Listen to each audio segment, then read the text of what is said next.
कस्या में मौजूद हैं और इस समय 7 बार विधानसभा चुनाव लड़ चुके नब्बू खान 4 बार फाजीनगर विधानसभा क्षेत्र से और 3 बार कुशीनगर विधानसभा क्षेत्र से, उनसे कुछ बातचीत करेंगे। उससे पहले मैं आपको बता दूं कि राजनीति में भी समाज के नेता होते हैं, समाज अपना उनको नेता मानती है। जैसे माइनॉरिटी समाज के कुशीनगर जनपद में दो सबसे बड़े जो चेहरे हैं जिनको ब्रांड के रूप में माइनॉरिटी समाज देखती है, एक नब्बू खान, दूसरा मोहम्मद इलियास अंसारी।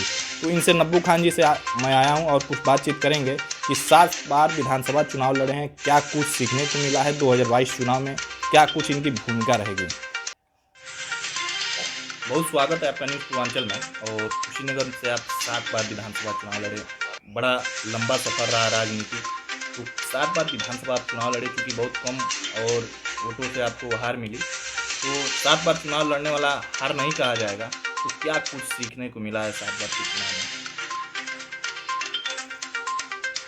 7 बार के चुनाव से पहले बाबू 1966 में मैंने ये खद्दर जो पहना हूँ पहन लिया। 66 में 70 में इंटरमीडिएट कॉलेज में प्रेसिडेंट का चुनाव लड़ा। 74 में डिग्री कॉलेज में लड़ा और उसके बाद जेपी आंदोलन के बाद 1983 जब आया बाई इलेक्शन, खुदादीन अंसारी मरहूम जब हो गए फाजिल नगर से, तो उपचुनाव में लड़ा वहाँ से फाजिल नगर से। और फाजिल नगर की जनता ने मुझे असीम प्यार दिया और सबने दिया। मेनका गांधी हमारी नेता थी, अकबर अहमद डंपी नेता थे, ये दोनों बिल्कुल कैंप किए हुए थे।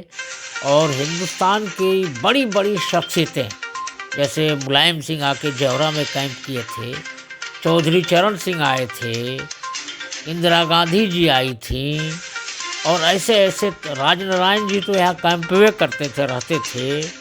इस तरह के तमाम नेता, मेरे मोहसिन किदवई जी आए, अब्दुल रहमान खान नस्तर आए, तमाम सारे लोग आए। लेकिन फाजिल नगर के लोगों ने, खासतौर से माइनॉरिटी ने, मुझको बिल्कुल अपार प्यार दिया, वोट दिया।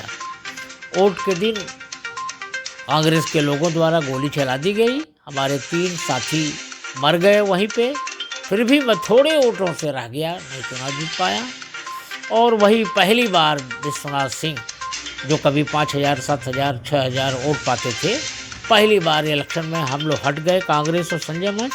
तो उनके लोगों ने अपना बूथ छाप के पहली बार उन्होंने कामयाबी हासिल किया।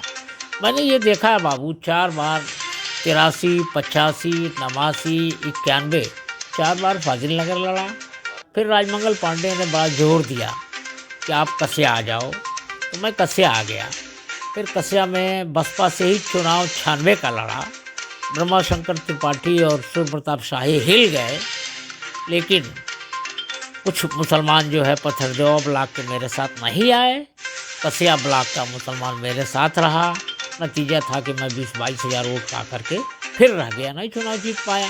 तो इस तरह से मैं देखा हूँ कि अपने लोग ही वक्त ज़रूरत पे काम आते हैं। 7 बार के चुनाव में मैंने ये अनुभव किया है कि ख़ास तौर से जो अपना है वही साथ देता है, बाकी तो जो है बिल्कुल बह जाते हैं, चाहे कोई किसी बात में, कोई क्षेत्रवाद में, कोई जातिवाद में, तमाम तरह के लोग। कुशीनगर विधानसभा के अल्पसंख्यक समाज में बहुत प्रभावी नेता के रूप में नब्बू खान देखे जाते हैं और 2022 विधानसभा चुनाव नजदीक है। ऐसे में अल्पसंख्यकों के लिए क्या संकेत है आपका? अल्पसंख्यक वर्ग के लिए मेरा खुला संदेश ये है कि अभी जो वर्तमान सरकार चल रही है, उससे जो लोग भी माइनॉरिटी के लोग त्रस्त हैं, वो अपना नेता चुनने के लिए ऐसे रहनुमा को चुने जो नए लोग आवे, उनको तरजीह नहीं देना है।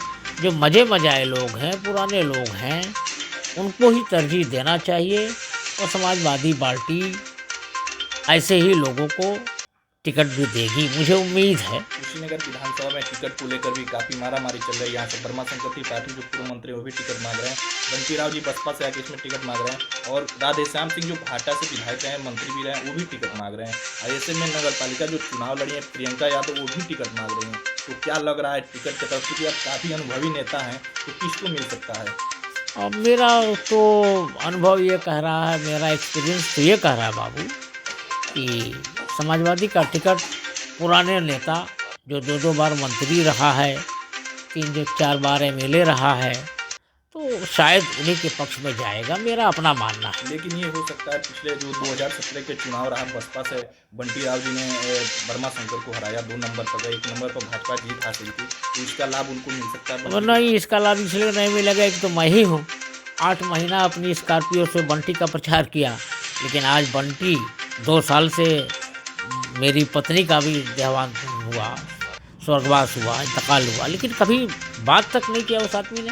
तो एक तो मैं ही अलग हूँ, और फिर बसपा के सिंबल पर चुनाव लड़े थे। बसपा का जो अनुसूचित वोट है वो तो भाई बसपा के खाते में जाएगा। लेकिन अभी जो चर्चा है 2017 चुनाव में बंटी जी को अल्पसंख्यकों ने झाड़ कर उड़ दिया था और अल्पसंख्यक वर्मा शंकर त्रिपाठी से अलग रहा।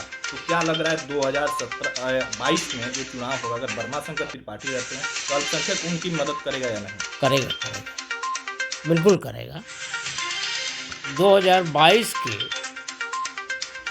जनरल चुनाव में मेरी कोशिश होगी इंशाअल्लाह कि ऐसे लोगों को नेतृत्व दिया जाए, उनको भेजा जाए विधानसभा में जो एक तो माइनॉरिटी के हक की लड़ाई लड़ते हो और उनकी बात सुनते हो। ऐसे लोगों को भी तरजीह मिलनी चाहिए।